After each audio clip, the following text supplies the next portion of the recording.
இவ்வளோ நேரமாக கனி அக்காக்கும் பார்வதிக்கும் லைவில் ஒரு டிஸ்கஷன் போயிட்டுருக்கு. மார்னிங்கே பார்வதி வந்துட்டு இவங்க கமர்தன் கிட்ட பேசி கன்வின்ஸ் பண்ணிட்டாங்க அவங்க அம்மா அப்பா வரணும்னு, அதாவது பார்வதியோட அம்மா வரணும் அந்த 24 hours ஸ்டேக்கு அப்படின்னு சொல்லிட்டு.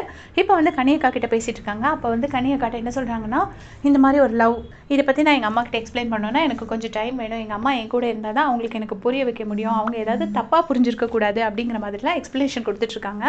அப்போ வந்து கனி அக்கா எல்லாத்தையுமே கேட்டுட்டு அவங்க என்ன சொல்கிறாங்கன்னா, நான் இந்த டாஸ்க்கு இவ்வளோ உயிரை கொடுத்து விளையாண்டதுக்கு மெயின் ரீசனே என் பாப்பா அங்கே வருவாங்க, பாப்பா அங்கே கூட விளையாடணுங்கிறதுக்காக தான், அவங்க கூட என் கூட ஸ்டே பண்ணணும்னு. நான் என் ஹஸ்பண்டுக்காக கூட நான் ஆசைப்படலை, என் குழந்தைங்க வந்து என் கூட இருக்கணும்னு எனக்கு ஆசை அப்படின்னு சொல்லிட்டு கனியக்கா சொல்கிறாங்க. அதுக்கு வந்துட்டு பார்வதி சொல்கிறாங்க, அப்படி சொல்லாதீங்க, அப்படின்னா நீங்கள் அப்போ சாண்ட்ராவை சொன்னது தப்பு தானே அப்படிங்கிற மாதிரி ஏதோ சொல்கிறாங்க. உடனே சீச்சி அதையும் இதையும் எப்படி நீங்கள் கனெக்ட் பண்ணுவீங்க, நான் ஒருவேளை டீம் ஏ ஜெயிச்சா கண்டிப்பாக சாண்ட்ராவோட பாப்பா தான் வரணும் அப்படின்னு நான் நினச்சிருந்தேன் மனசுக்குள்ளே. ஏன்னா அவங்க இத்தனை நாள் பிரிஞ்சிருந்துருக்காங்க, கண்டிப்பாக அவங்க தான் வரணும்னு நான் நினச்சிருந்தேன், நம்ம டீம் ஜெயிச்சனால ஏன் குழந்தைங்க வரணும்னு ஆசைப்பட்றேன் அப்படின்னு சொல்லிட்டு கனியக்கா சொல்கிறாங்க. அதுக்கப்புறம் அதுக்கு பாரு சொல்கிறாங்க, ஒரு பொண்ணோட மனசு ஒரு பொண்ணுக்கு தான் புரியும்னு சொல்லுவாங்க, நீங்கள் யோசிச்சு பாருங்கள், இது எப்படி வெளியில் போயிருக்கும்னு கூட எனக்கு தெரியாது, இது எப்படி அவங்க எடுத்திருப்பாங்கன்னு தெரியாது, ஸோ எனக்கு என்னோட சைடு எக்ஸ்ப்ளனேஷன் கொடுக்கணும் அப்படின்னு சொல்லிட்டு பாரு சொல்கிறாங்க. அதுக்கு வந்து கனியக்கா என்ன சொல்கிறாங்கன்னா, இப்படி வெளியில் எப்படி போகுமோங்கிற விஷயத்த நான் பண்ணவே மாட்டேன் இந்த வீட்டில் இருக்கும்போது அப்படின்னோடனே பாருவோட ஃபேஸ் அப்படியே இதாகிடுச்சு.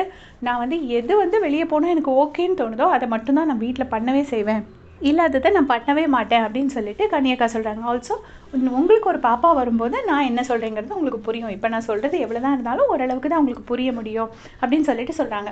அதுக்கு பார்வதி சொல்கிறாங்க, இல்லை எங்கள் அம்மாவுக்கு நான் வந்து ஒரு அவங்க ஆசையை நிறைவேற்றணும்னு ஆசைப்பட்றேன், இந்த இடத்துக்கு வந்து இது வரைக்கும் அவங்க பார்க்காத ஒரு விஷயத்த பார்க்க வைக்கணும்னு நினைக்கிறேன் அப்படின்னு சொல்லிட்டு பார்வதி சொல்கிறாங்க.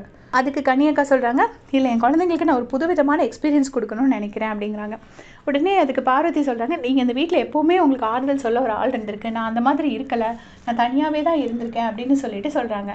தனியாகவே எங்கே இருந்திருக்காங்க எனக்கு தெரியல, எப்போவுமே வந்து வாட்டர்மெலன் ஸ்டார் இருந்திருக்காரு, அதுக்கப்புறமா கமர்தன் இருந்திருக்காரு, இப்போ எல்லாத்துக்கும் மேலே அமித் இருக்காரு, எந்த அவசரம்னா கூட அவர் வந்து ஃபுல்லாக ஹெல்ப் பண்ணுறதுக்கு ரெடியாக இருக்காரு, அப்புறம் ஏன் தனியாக இருந்தேன் அப்படின்னு சொல்கிறாங்கன்னு எனக்கு தெரியல அப்படி சொல்கிறாங்க. சொன்ன உடனே ரெண்டு பேரும் எப்படி டிஸ்கஷன் போயிட்டே இருக்குது. சரி எப்படி தான் நம்ம ஒரு கன்க்ளூஷனுக்கு வருதுன்னு சொல்லும்போது பிக் பாஸ் கூப்பிட்டு சூப்பராக கொளுத்தி போடுறாரு. எம்மாடி ஆத்தாடி டீம் உங்களுக்குள்ளே முடிவு பண்ணி யாரோட அம்மா வரணும் அப்படிங்கிறத முடிவு பண்ணி சொல்லுங்கள் அப்படின்னு சொல்லிட்டு, அவருக்கு இதே தானே சண்டை மூட்டி விட்டுட்டு பார்த்து ரசிக்கிறது தானே வேலை, அதுதான் அவரோட ஜாப், அது வேறு விஷயம். ஸோ அதனால் அவர் அப்படி சொல்லிட்டு இருக்காரு. இப்போ 4 பேர் சேர்ந்து டிஸ்கஸ் பண்ணிட்டு இருக்காங்க, என்ன ஆகுதுன்னு பார்த்துட்டு அப்டேட் பண்ணுறேன். தேங்க்ஸ் ஃபார் வாட்சிங்.